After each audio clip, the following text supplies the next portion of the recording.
To pick up where we left off, let's learn more about the CIA Triad. The CIA Triad is a model that represents the three fundamental security goals of any organization: confidentiality, integrity, and availability.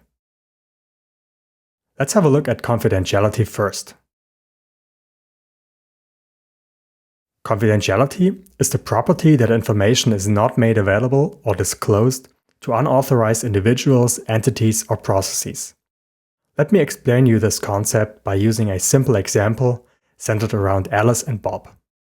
Alice is about to send a message to Bob. However, the message she wants to send to Bob contains confidential information. In other words, she does not want anyone other than Bob to read it.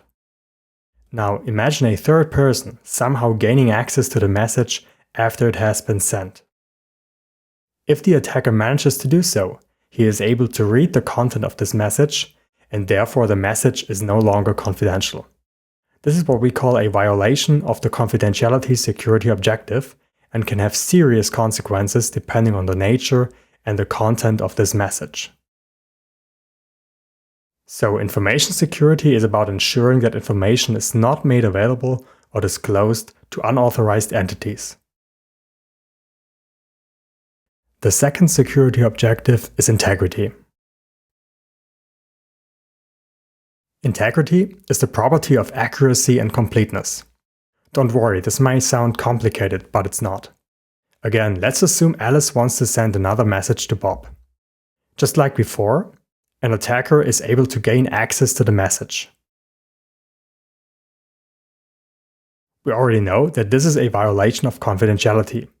But this time, the attacker does not only read the message, the attacker also changes the content of the message and therefore violates its integrity.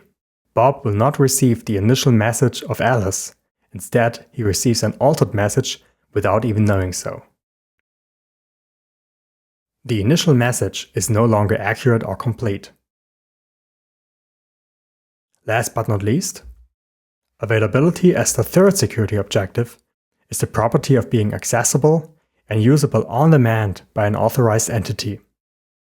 Information is usually stored on central database systems and is made available via network technology. Like many others, Alice and Bob are enjoying the flexibility and convenience of services provided via the internet. One of the services they are using is the online banking service of their bank. Both of them are relying on this service to pay their bills and secure their savings. If an attacker or any other threat is able to disrupt the provisioning of information, it can have serious consequences on organizations or society. Imagine the bank of Alice and Bob losing the information of the balance of their checking accounts. So information has to be available when needed. We just covered all three of the security objectives, and this takes us to the end of this lecture. Let's have a look at the key learnings and repeat what we just learned. Information is an asset that needs protection. Information exists in different forms like digital, material, or unrepresented form. Information security ensures the confidentiality, integrity, and availability of information. Please remember this definition, it is very important. Confidentiality, integrity, and availability are the so-called security objectives. We have now learned the basics about information security.